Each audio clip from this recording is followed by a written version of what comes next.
Good morning. Welcome to Just for Today, a time of eclectic reading, sharing of perspectives, meditation, and prayer. I'm Reverend Rafe Ellis, Senior Minister and Spiritual Leader of the newly joined Centers for Spiritual Living Communities of Greater Baltimore and Columbia.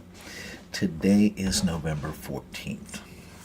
And this morning I'm reading from page 331 of Living the Science of Mind by Ernest Holmes. And it's the first two paragraphs of the section titled, Love Dissolves Fear.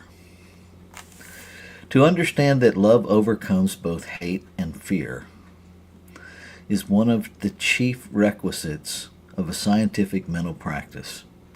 Love does not overcome hate or fear by argument or by force, but by some subtle power of transformation, transmutation, sublimation, invisible in its essence, but apparent through its act. As light overcomes the darkness, as the presence of heat causes the atmosphere of a room to change until it is warm and comfortable, so the radiant presence of love and peace dissipate fear, hate, and confusion. So what comes alive for me in reading that is remembering I was really challenged with the word overcomes, because my orientation to that word is one of struggle, is one of power over, which for me created their two separate powers, rather than a mental construct that is made manifest in my experience that is one power. Language matters, and if you're a metaphysician or studying anything, I really encourage you to argue with it. If it doesn't make sense to you, to argue with it. Because what I have found is that most of the time, giving ourselves permission to argue with what doesn't resonate with us actually creates the space for us to navigate language and understand that, we're actually saying the same thing. It's how I understand this particular word that is creating the disconnect, is creating the resistance, is creating a different experience. And so when we allow ourselves to wrestle with those things, I think most of the time we'll see that we're all saying the same thing. Because, I love the example of light and darkness. Does light overcome the darkness, or does it simply remove it? Right? I don't know that there's a struggle. I don't know that there's a over anything. There's just the two cannot coexist. And perhaps love and fear can't really coexist. That it's not about overcoming it. It's just, for me, it goes to what Ernest Holmes talked about by turn away from condition, right? I can't try to remove something and let it go at the same time, because my focus will be on that something I'm trying to get rid of, right? And so perhaps we turn away from all that and just focus on what we want. If I want more love in my life, focus on love. Not as an avenue to get rid of hate, but simply to be love. Right? I turn on a light in a room. The objective is not to get rid of the darkness. It's to shed light. Right? It is to light up the room. And I think our mental intention matters. And so I invite you to focus on what's alive in you to express solely from the perspective of expressing that. Not to eliminate anything, but to illuminate everything. Right? To be the thing that you wish to experience. If you want love, be love. If you want friendship, be a friend. Right? If you want abundance, give.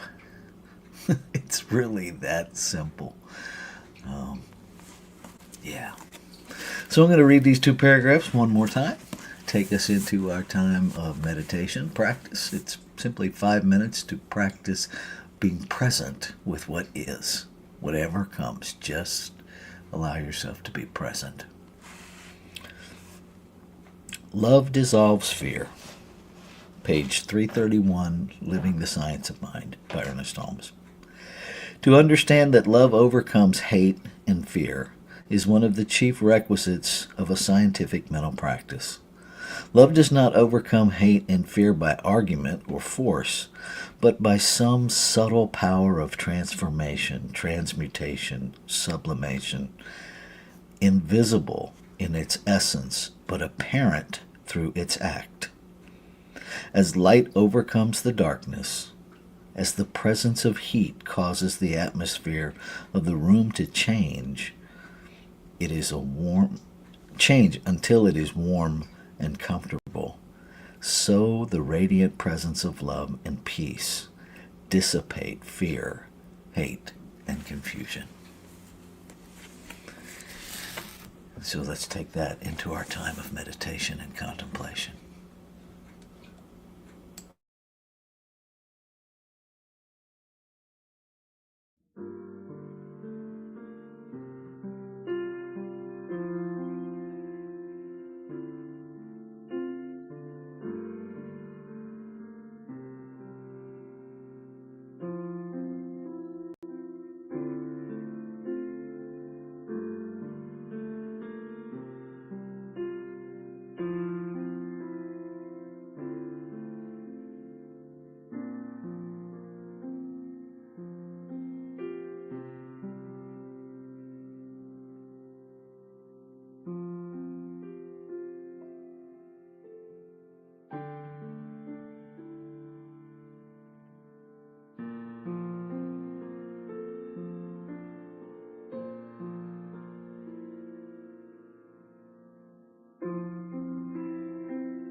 what joy it brings to recognize one power, one presence. To recognize, to know again that there is only one life, one peace, one power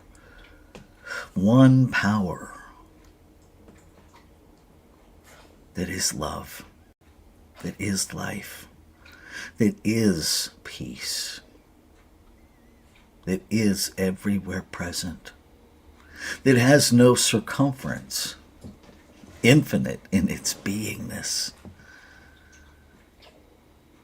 self-existent, meaning it is made out of no thing.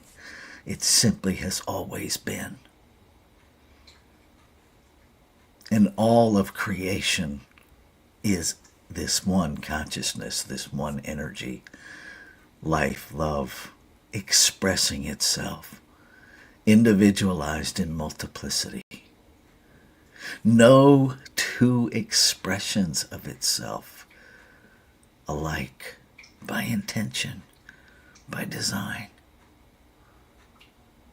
Each one on purpose. Unique, expanding the infinite's experience and expression of itself in form. This is the truth of all life. So it must be the truth of me. It must be the truth of everyone listening this morning, everyone listening at any other time, everyone who never listens. It is equally true of all. Creation expressing individualized and never separate from itself. Never using up one drop of itself. It simply creates, because that is the desire of itself, is to express. And so I claim and affirm that every expression of life, every form of creation, is a portal of the infinite expressing itself, is empowered with free will to recognize that inner desire to express, that inner divinity, that creative essence and authority that simply desires to express. And that each is aware what is uniquely theirs to express. I know what is uniquely mine to express. Each form knows exactly what is theirs to express and says yes. And as each and every expression of life expresses exactly who and what it came here to be, the whole of life is expanded. The diversity expands experience, expands awareness, drives out, transmutates, changes, simply shifts the lie of sameness as representative of equality. And there's a recognition that every expression is equal because every expression is made of the same substance. That equality is at the essence of the creative process, at the foundation of the creative process. That allows for, that invites, that celebrates diversity of expression. That there is an awakening within humanity that all life truly is made in the image and likeness of one creator, and the image and likeness of that one creator is diversity itself. That light shines brightly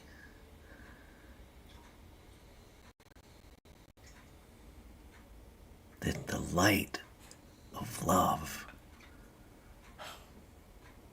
is all that is seen, felt, that the language of love is all that is heard, that the experience of love becomes the experience of wholeness of all creation.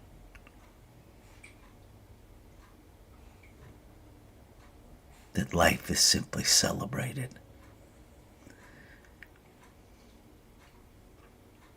I claim it as so. And knowing that the law, the doer within the creative process, that scientific factor within the spiritual wholeness, simply acts upon the desire. Whatever is held in mind becomes a movement of consciousness that law acts upon. With all of the infinite resources of the creative process, and makes it so. Effortlessly. Quite blindly. It simply creates. Without an agenda. Without a filter. It simply creates. And so I know that the word spoken this morning is already fulfilled. It's already done. And so I let go. I turn on the bright light of surrender and I let go. I let go of any resistance. I let go of any mental chatter that challenges. I invite an awareness of any hidden belief that would in any way restrict the full manifestation of the word spoken. That is how I let go. I let it go. I let it be. Ashe. Shalom. Aho. Amen. Amen. And so it is. Namaste.